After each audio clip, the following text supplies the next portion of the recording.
okay? But it's not. But it's real stuff. They've never heard this stuff before. When people come in and you're like, don't ever stretch, it's the worst thing you do, it's almost a shock to them because they've been told by everybody they've ever met that stretching makes you better.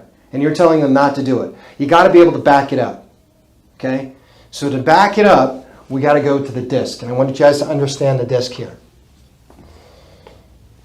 Melissa, what's that? Vertebrae. What's that, Belle? Spinous process. No, it's the pars. Oh. The pars is what breaks when you get a spondy. This part breaks. Sometimes you can see it on there. We send out a lot of these, and of course you got the spinous process. That's what you're pushing on. Got it? Mm-hmm. Spinous, pars, the vertebral body, and then the disc. This stuff doesn't matter much. It's what's the disc that matters, okay? The only thing you need to understand about the vertebrae is it moves backwards. That is what a subluxation is. The vertebrae has to move backwards. Belle, why can't the vertebrae move forward? Because there's a joint. There's a joint. You understand that, Melissa? Mm-hmm. You can't push this any further because that's blocking that. The only way it can move forward, Belle, is how?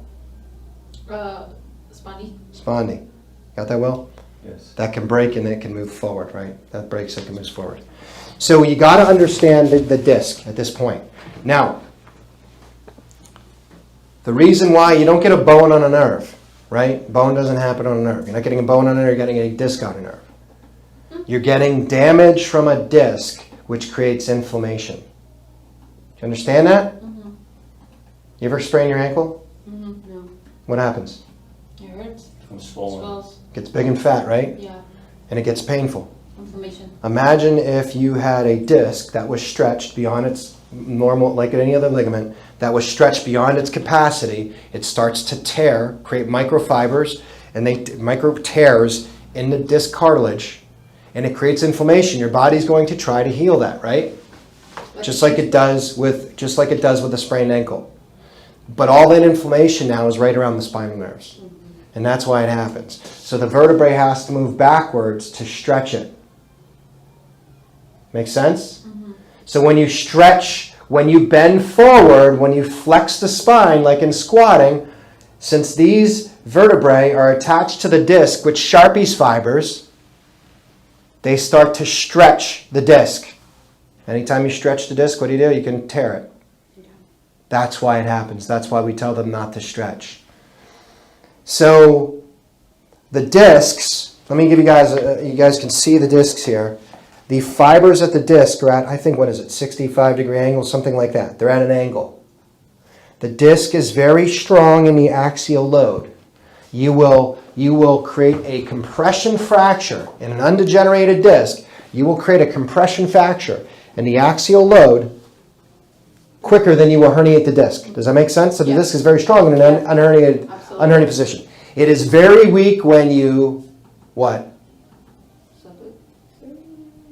What type of motion? Stretch. So when you Bend. Called? Flexion. Flexion. Right? Very weak when you do this.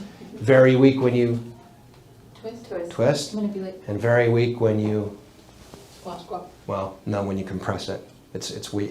You add those three together. Even though the disc is very strong, you add those three motions together. It can really compress it, right? Or it really can damage the disc. So you got to be very. So that's why when we say people, it takes a year to a year and a half for this to heal. It's just like any ligament in your body. Why do ligaments not heal up very quickly? They have poor blood supply. Poor blood supply. That's right. So they're not going to be healed. What does a ligament need to heal? Time. What else? Motion. Yes. That's why that's why this whole and that's also how ligaments get nutrients, right? This imbibing, it's called imbibition, right? That's what starts to move fluid into the joint. Walking.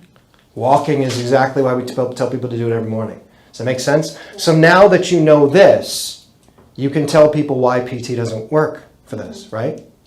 Why? Overstretch makes it worse. Right, stretching makes it worse. Because the reason why I was doing sprain and strain is because you overstretch. Why are you doing more that promotes what you came in for? That's exactly right. That's why you tell them not to do that. So when they hear something like that, you better be able to back it up. But when you can back it up, now they trust you. because you can explain it to them. That will also explain to them why they've done all that before and they've never gotten well.